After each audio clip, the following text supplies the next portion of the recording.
últimos días han sorprendido algunas situaciones de violencia que tienen que ver desde los homicidios que han ocurrido en distintos barrios de Montevideo, sobre todo en uno en especial que vamos a estar abordando, pero también situaciones de balas perdidas, tiroteos frente a centros educativos, situación en cárceles, bueno, de la violencia en general, de cómo se está planteando en nuestro país, que todavía estamos mirando, por suerte, asombrados. Estamos recibiendo con muchísimo gusto al sociólogo y profesor docente de la Universidad de la República, Luis Eduardo Moraz, que tenemos el gusto de recibirlo aquí en Ciudad Viva. ¿Cómo estás? Muy bien, gracias por la invitación. Por favor, para nosotros realmente es un gusto hablar con un especialista, ¿no? Para que nos ayude a entender esta situación, porque solo con datos del Ministerio del Interior, en el primer trimestre de este año, hubo 33% más de homicidios que el año anterior. Y si hablamos de mayo parece ser un mes fatídico, ¿no? Sobre todo para el barrio Peñarol, que ayer hubo 2 asesinatos más, ¿no? ¿Cómo ves la situación de violencia si nos focalizamos primero en los homicidios? Y sobre todo en barrios que además que no era lo que estábamos acostumbrados, y además situaciones de cuerpos desmembrados, es decir, ¿son nuevas modalidades también? Hay una clave territorial que hay que analizar en profundidad. Yo siempre cuando veo el tema de los homicidios, la violencia en la sociedad, recuerdo un trabajo de Juan Pablo Terra, publicado en 1986, que habla de la situación de la infancia en el Uruguay y el efecto social de la política de ajuste y la recesión. Juan Pablo Terra anunciaba, en cierta forma, esta situación que hoy estamos viviendo en el país. Juan Pablo Terra decía que Uruguay va a tener un problema de futuro muy serio, ya que el 40% de los niños nacían, crecían, se desarrollaban, se reproducían en situación de pobreza. Claramente introduce Juan Pablo Terra, y estamos hablando del año 1986, de un diagnóstico que era del año 73 al año 84. Si estamos hablando de 5 décadas atrás, ya decía que íbamos a enfrentar en el futuro una situación muy complicada por los efectos que tienen en la infancia las carencias materiales. Es la carencia material que se refleja en carencias psicomotoras, déficit cognitivo, problemas neuronales. Todo eso después hace que cambien las actitudes, que cambien los comportamientos, llevan al fracaso escolar. Si nosotros hablamos en términos de lo que decía Juan Pablo Terra, de infantilización de la pobreza, claramente hay un recorte de infantilización de la pobreza con el territorio. Claramente, cuando hablamos de la reproducción biológica de la sociedad uruguaya, se produce fundamentalmente en determinados territorios caracterizados por profundas situaciones de exclusión social. Entonces, ahí hay un primer elemento que hay que tener en cuenta cuando uno ve barrios como Peñarol, barrios de trabajadores, de clase obrera, ve barrios como La Teja, El Cerro, Villa Española, Maroña, barrios que han desarrollado un componente de violencia muy importante, pero que también ven la infantilización de la pobreza. Barrios donde la pobreza es claramente, tiene cara de niño la pobreza.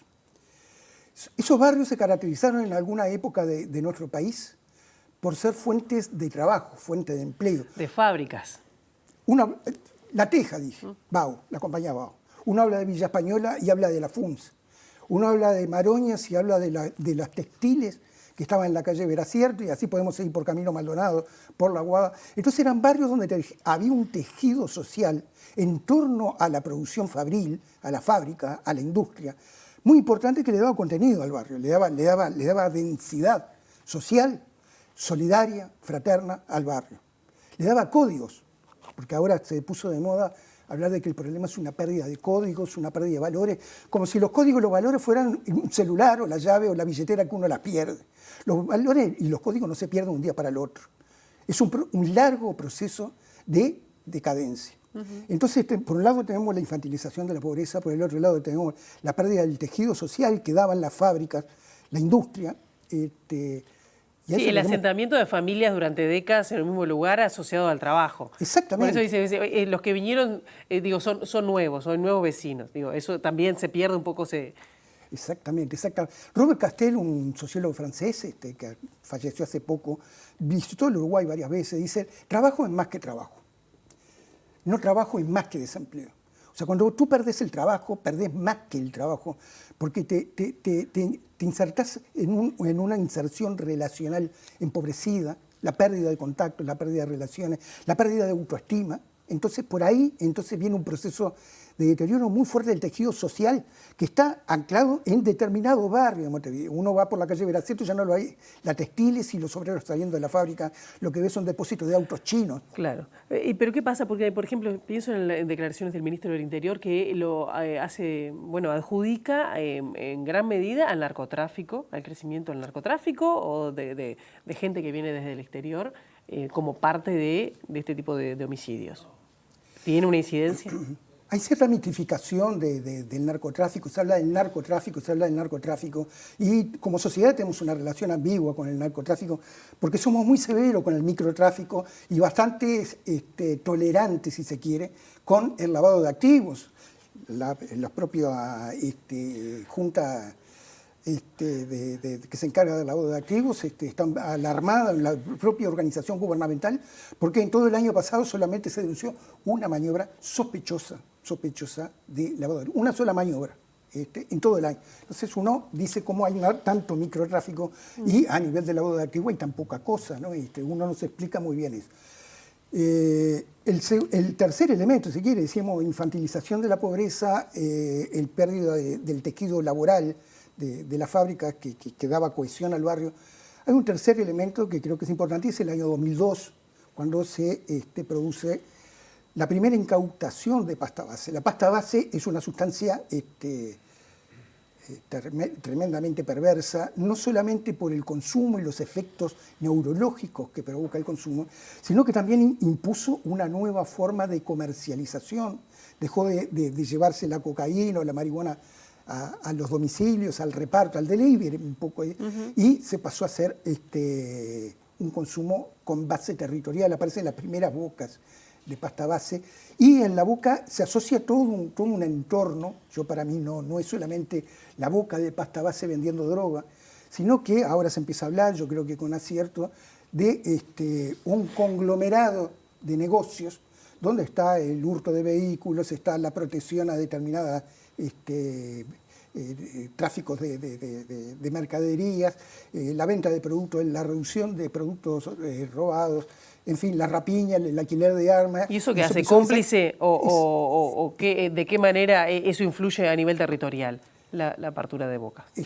Y bueno, la apertura de boca obviamente deteriora todo el entorno barrial y hay un conglomerado, si se quiere, de negocios que hacen que la boca sea algo más que la boca, sea algo más simplemente que el microtráfico.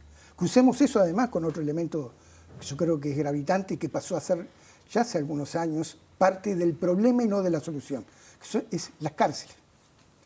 El sistema carcelario es el otro gran componente de lo que estamos viendo ahora. Que además en 2021 hubo récord histórico, tristemente, de muertes violentas adentro de la cárcel. Van 5 homicidios a lo largo de este año. ¿Cómo incide eso? Porque justamente esto es lo que queríamos ver, ¿no? Esa violencia en la que estamos, ¿no? Las muertes en las cárceles, muchas de las personas de la sociedad dicen, bueno, que se maten entre ellos, uno menos, y hay un desprecio porque hay muertes de primera categoría, muertes de segunda categoría, y una sociedad que pretende ser integrada, no puede haber muerte de segunda categoría y de primera categoría. Las cárceles perdieron el sentido, nadie espera que las personas salgan mejor de la cárcel, sino que lo que se espera naturalmente es que salga mucho peor, porque el nivel de violencia que se desarrolla al interior de las cárceles hace que cualquier intento de rehabilitación, resocialización, de integración social sea una utopía total. No estamos en condiciones como país de sostener el crecimiento carcelario, eso lo venimos advirtiendo, lo advertimos desde la academia, lo advierte con gran tino, con gran solvencia y profundidad el comisionado parlamentario, Juan Miguel Petit, lo ha dicho. No es solamente la construcción edilicia, no es solamente la infraestructura, es qué pones adentro de las cárceles. Claro. No hay posibilidad de un crecimiento de un 7, un 10% de personas privadas de libertad por año, que va creciendo. No tenés un 7% de educadores, no tenés un 7, un 10% de asistentes sociales, psicólogos, porque el país no produce eso. Entonces, no solamente la infraestructura, el hacinamiento inhumano que tienen las cárceles, esos centros de odio, de resentimiento, cuando las personas salen, y que ya no solamente cuando salen, sino que desde adentro se traduce a los barrios. Y tampoco te pregunto, en cuanto llevado, pienso en las situaciones que se ha dado de denuncias de abuso policial en algunos casos, ¿no? Que obviamente que no es para todos los efectivos, pero han habido y han aumentado casos. También cómo se acompaña ese proceso de crecimiento de las cárceles con mayor contratación o captación de gente, de personal policial. ¿Con qué perfiles? Exactamente. No podemos acompañar ese modelo de decir, bueno, pongo más policía, más gente presa, creo más leyes cada vez más punitivas y que voy a pretender resolver solamente con eso, sin un enfoque territorial que vaya a los propios barrios. Claro. ¿Y crees que en el caso de las políticas públicas que se vienen implementando, no de ahora, aunque sí ahora en estos años hubo algunos cambios, pero también las llevadas adelante en los últimos años, apuntan más a atender las causas o los efectos, ¿no? Porque a veces uno le da la impresión de que apunta a los efectos y no a las causas. Bueno, si somos optimistas, se puede decir que se apunta a los efectos. Y siendo optimista, pues yo creo que ni a las causas ni a los efectos. ¿En qué sentido? Concretamente, el programa SOCAT, un programa muy interesante que desarrolló la anterior administración, que ya tiene un programa que tiene más de una década, tenía toda una tradición y justamente la atención territorial, o sea, la atención con equipos técnicos del Ministerio de Desarrollo Social en los barrios, atendiendo las problemáticas de los barrios con técnicos especializados y con la sociedad civil, con las fuerzas vivas que integran ese barrio. Una iniciativa que podemos tildar de modesta en relación al conjunto de problemas que existen a nivel territorial, pero que era una iniciativa que tenía cierta tradición, que ya tenía una espalda importante, que había una experiencia y una acumulación. Eso se terminó. Claro, eso que además era llevar los distintos ministerios y servicios a los barrios, que podías sacar la cédula, que podías hacer montones de trámites sin venir al centro, eso. La multiinstitucionalidad y la visión integral de la política pública. Son dos elementos fundamentales para lograr realmente impactar en el territorio. Bueno, eso se cortó y se está a la espera de que aparezca el nuevo programa que lo va a sustituir y aparentemente va a lograr mucho más efectos, pero hasta ahora ese programa se suspendió, pero no se implementó algo nuevo. Por eso digo, sería un poco optimista decir que se está actuando sobre los efectos y no sobre las causas, porque yo creo que no se actúa ni sobre los efectos ni sobre las causas.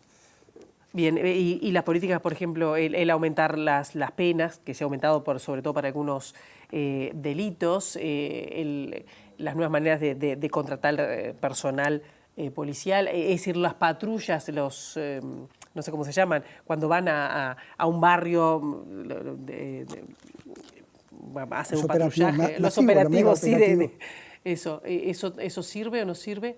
Digo, pensando en esas políticas de Estado que, a ver si dan, que ahora, por ejemplo, las balaceras que ocurrieron frente a centros educativos, una bala que entró en un salón de clase, por suerte no hubo una víctima, pero ahora el gremio de magisterio pide que haya más presencia policial. ¿Eso resuelve, no resuelve? ¿Cómo estamos en eso? Está perfecta la pregunta porque tú me estás diciendo la calidad, la capacitación del personal policial. Y me está diciendo que Magisterio está pidiendo la intervención policial. Sí, que haya presencia policial, sí.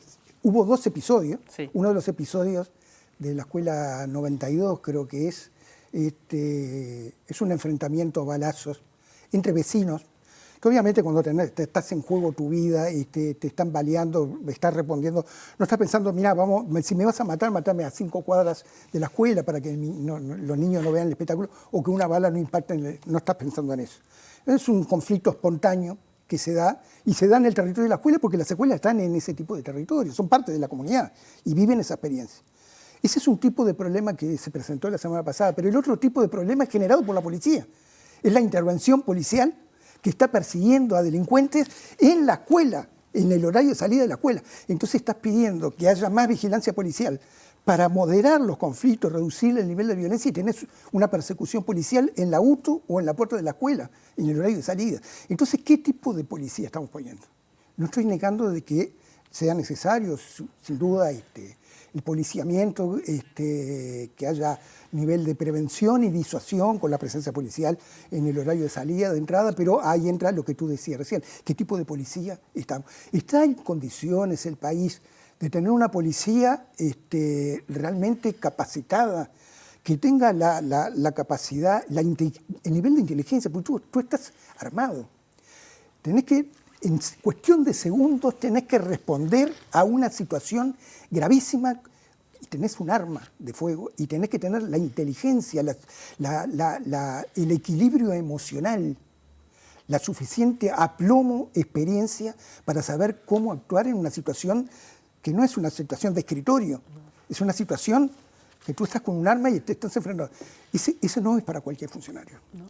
Requiere cierta experiencia y cierta capacidad. ¿Y hoy lo está haciendo? Bueno, ¿en qué medida somos capaces como sociedad, y acá, de formar, capacitar un personal policial que pueda atender esa situación?